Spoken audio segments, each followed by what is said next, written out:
Welcome to What Are They Thinking, a podcast by the Herbert Institute at Utah Valley University, where civic engagement comes to life.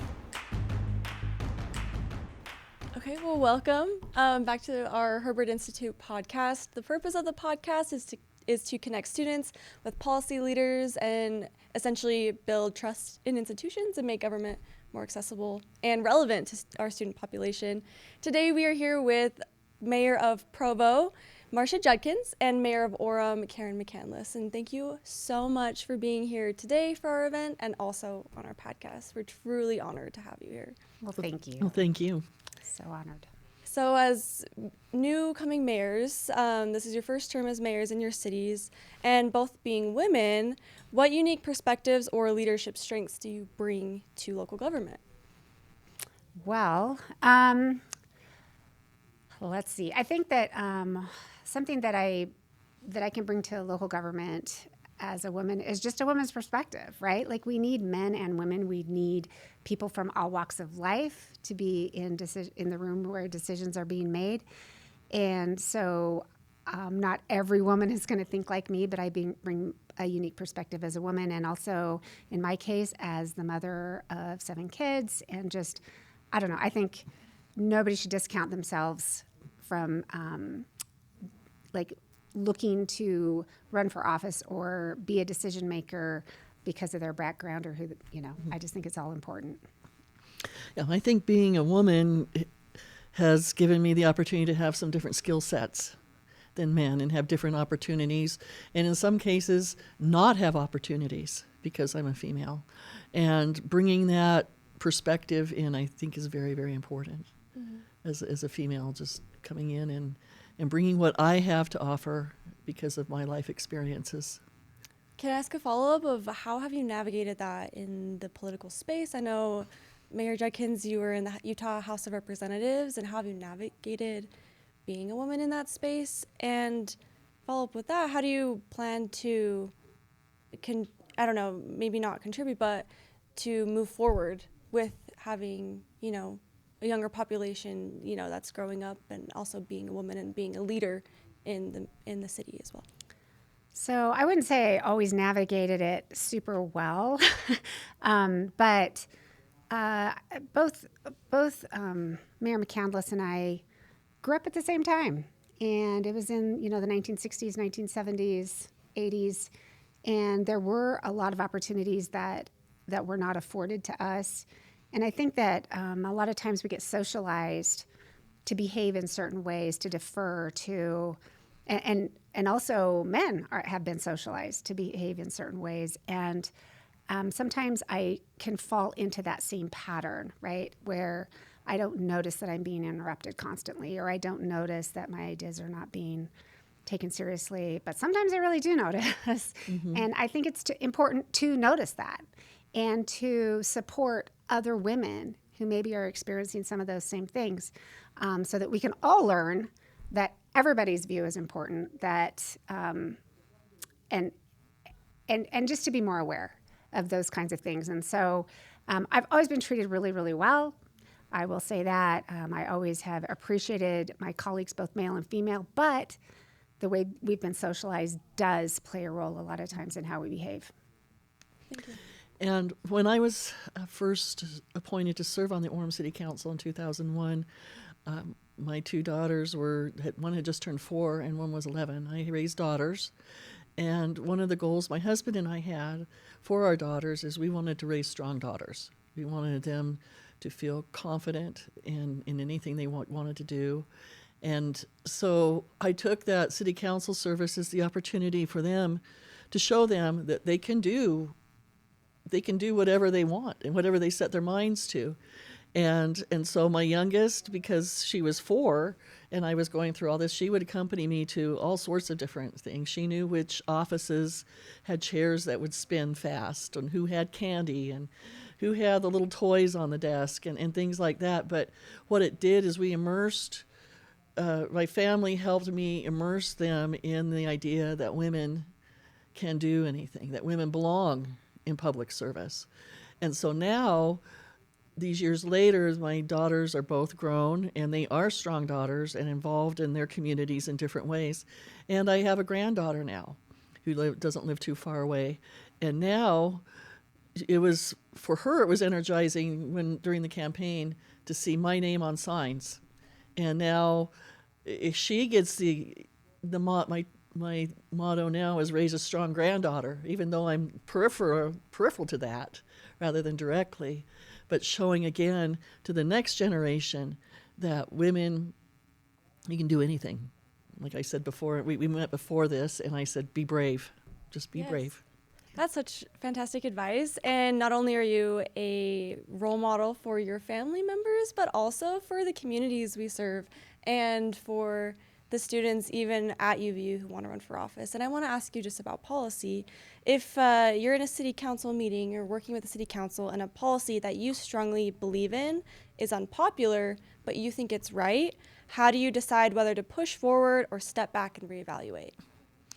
Well, hopefully, in a city council meeting, you've had a lot of discussion before it becomes in that public setting. That the city council chambers tends to be, the emotions and tensions tend to run a bit higher just by nature of how the building is set up, by the fact that it's a public hearing or public meeting. Hopefully you've had those discussions with members of the public where you've been able to articulate your position. And again, with a public hearing, you don't make up your mind until the end. There may be some information that comes up. But hopefully there's been a lot of communication before. And if you do decide to vote a way that may not be popular with those who are at the meeting, it's important, I think, to follow up with them and continue to value their input, even if you didn't vote the way they wanted you to vote or felt you should vote. Thank you. Yeah, so I don't have a vote on the city council. And so our city council meeting belongs to the city council. And I am still trying to navigate how do I best put out there, like, my feelings about a certain policy that's coming up, right? And I really want to make sure that the city council knows where I feel so that it's not a surprise or something like that. But I think it's also important for the public to know how I feel. And so because I don't have, it's the mayor's meeting now, it's a more difficult, and I don't enter into conversations as readily at a city council meeting either, because it's not my meeting, even though I am by law allowed to speak. It's a different kind of role for me to navigate, and I'm still trying to figure that one out. And I just want to add, too, with our forms of government being different, where I am a member of the city council and I vote, it's important in that type of government that once the vote is taken, even if the majority did not agree with me, it's important to be a group that need to respect that decision going forward as part of just being a good community leader. Thank you. And what a great principle, teamwork. And Governor Herbert here is such an advocate for teamwork and bringing all voices to the table and hearing everybody. So I think it's amazing that at the local level we see those principles in action, especially from you two. I want to pivot just a little bit to something more relevant to our students, myself included. I'm about to graduate, and part of graduating means looking for a new job, means finding a new house, and we all know the housing situation, right, in Utah, especially for young people, and how's the housing affordability crisis. So if current housing trends continue, many students from BYU and also UVU may not be able to afford to stay in Utah County. What can city governments do to support keeping new graduates in the area? That is such a good question, and something that I and my team have been talking about and thinking about. And in Provo, it's not just the housing that is, unattainable in a lot of ways, unaffordable, but we also have an area median income that is lower. So, and I think that's the case throughout Utah, where our wages have not kept up with the inflation of house prices and even rental prices.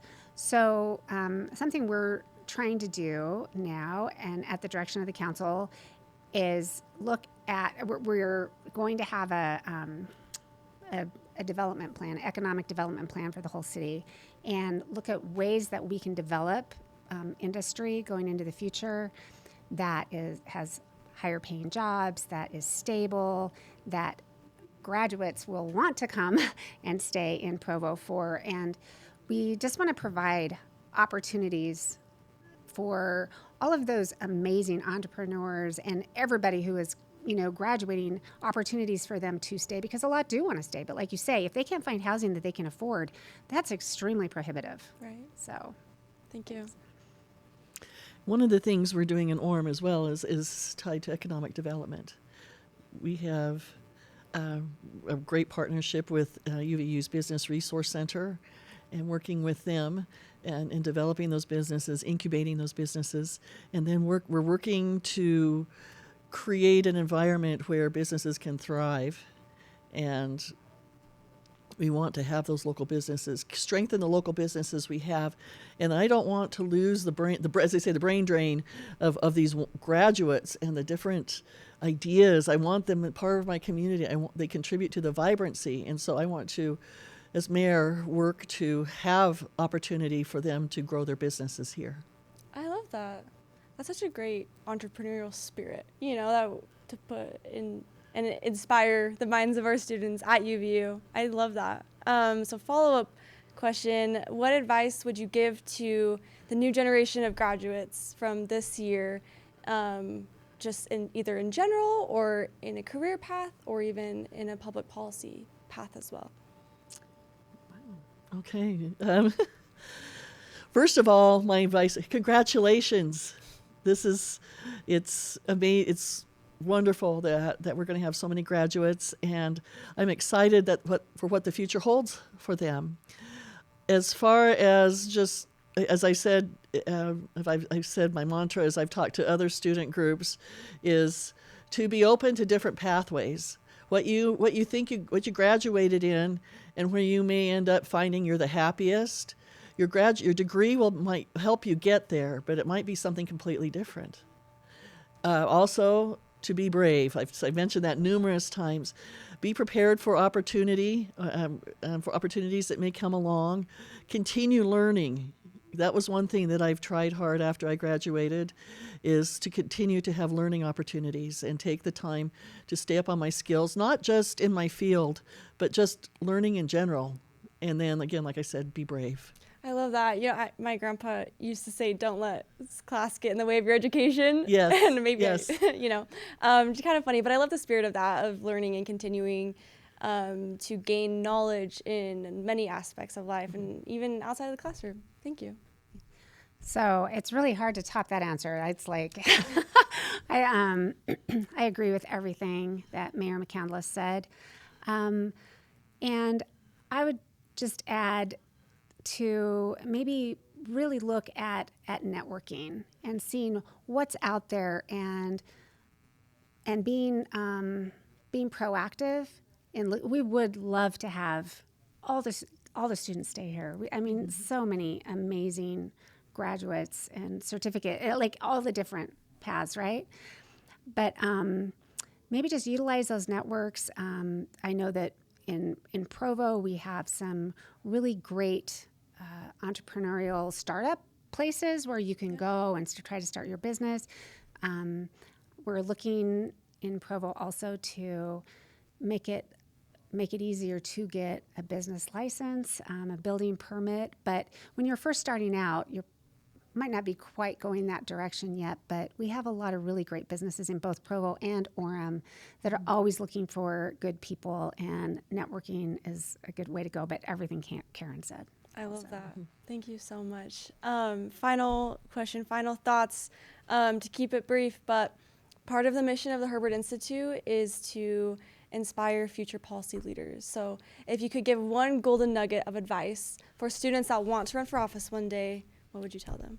I would tell them to be involved in their community. Like, honestly, to just say, oh, I'm going to run for office someday, and your goal is to be in office, that's not a great goal. That's not somebody I necessarily want to vote for. I want to vote for someone who wants to improve their community, and the people who know how to improve their community are the people who are improving their community right now. I love that. Thank you. And I was going to, it's hard to top that answer back at you. But yes, be involved. I began to be involved in my community with being back in the early 1990s with the Orem Transportation Master Plan. And then I became involved in a zoning issue that happened in my neighborhood. But being involved all along, building that track record, building that network, because it shows people that you truly care about your community, that you're not just coming in to just like a one-hit wonder, or you're going to come in and be mayor or whatever, but you have been in the PTA, you have been in school, on community service, on these different boards and commissions. You've been involved in your neighborhood, and I think that that's really important. Thank you so much. So wise.